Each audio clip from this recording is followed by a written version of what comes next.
Bon, salut à tous. J'avais parlé de prise de position la dernière fois. Je crois que c'est le moment. Voilà, le but est toujours le même.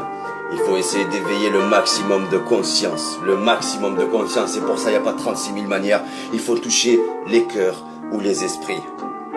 Et partager si vous vous sentez concerné. C'est un message qui, normalement, est accessible à tous, compréhensible de tous. Partagez. On se donne des raisons de croire à tout ce qu'on voit à travers les infos. Petit et grand désastre, tout est fait pour devenir parano. Directeur pédophile, arnaque politique en tout genre, apologie du terrorisme pour ceux qui ne veulent pas être des charlots. Qui est Charlie d'ailleurs, où sont passés ces millions de gens qui militaient pour toutes ces vies volées en 2 temps 3 mouvements venus défendre une pseudo-liberté d'expression et voir que des lois 49.3 sont mises en place malgré l'opposition.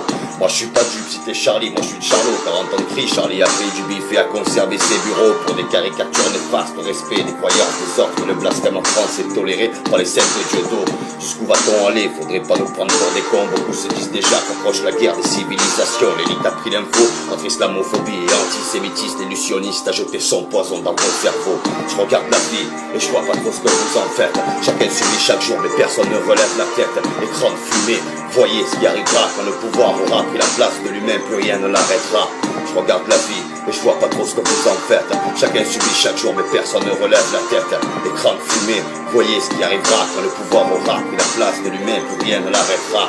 Quel hécatombe pour un pays avide de pouvoir, de voir ce qu'on a dans l'assiette dépendre des avis politiques. Tu te lèves, tu bosses, tu payes tes cuits, tu rentres, tu dors, en espérant qu'un jour ou l'autre tu puisses tomber sur un peu d'or. Quand je parle aux anciens combattants de l'ancienne France, certains me disent que les combats d'avant ont servi de France. Et franc-maçonnique ou franc-Macron, quelle est la différence? Ceux qui étaient au front ont été massacrés pour pas un franc. Ces anciens font la gueule, font la queue au guichet pour retirer les balles que l'État leur doit pour les remercier. Quand ils voient que les jours ne sont pas plus sûrs qu'avant, ils attendent patiemment que la relève rectifie la tournante. Qui prend le pari que l'avenir s'annonce meilleur, que le sens de démocratie en France a sa place dans nos cœurs, que les libertés de chacun de nous aura son importance, tout comme les Grecs qui n'ont pas laissé passer l'occasion de montrer l'exemple. Je regarde la vie et je vois pas trop ce que vous en faites. Chacun subit chaque jour mais personne ne relève la tête. Écran de fumée, voyez ce qui arrivera quand le pouvoir aura pris la place de l'humain, plus rien ne l'arrêtera. Je regarde la vie et je vois pas trop ce que vous en faites. Chacun subit chaque jour mais personne ne relève la tête. Écran de fumée, voyez ce qui arrivera quand le pouvoir aura pris la place de l'humain, plus rien ne l'arrêtera. Première prise de position. On va monter en degré pour la prochaine.